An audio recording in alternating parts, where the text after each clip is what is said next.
Siapa Ayu Thalia, selebgram yang laporkan anak Ahok terkait dugaan penganiayaan? Kabar kurang sedap datang dari putra sulung Basuki Cahayapurnama alias Ahok, Nicholas Purnama. Anak Ahok dengan Veronica Tan itu dilaporkan ke polisi atas dugaan kasus penganiayaan oleh seorang selebgram Ayu Thalia. Ayu Thalia melaporkan Nicholas Sean ke Polsek Penjaringan, Jakarta Utara pada Jumat 27 Agustus 2021. Dalam laporan itu, Ayu Thalia menguraikan peristiwa penganiayaan itu terjadi di kawasan Pluit, Jakarta Utara.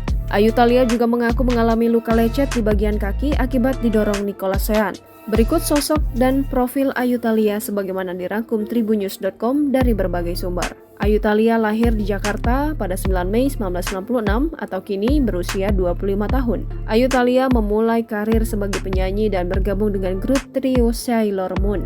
Bersama dua rekannya, ia merilis single OMG Baby Don't Go pada 2012. Ayu Thalia juga pernah membintangi sejumlah FTV, film, dan sinetron. Di antaranya sinetron Raden Kian Santang, Kami Bukan Malaikat, Si Cemong, hingga film Bima Satria Garuda. Ayu Thalia dikenal sebagai selebgram yang cukup aktif di media sosial. Dengan akun Instagram bernama @tata_anma, Ayu Thalia memiliki 60.000 pengikut. Sebagai bukti eksistensinya, akun Instagram Ayu Thalia juga telah terverifikasi alias centang biru.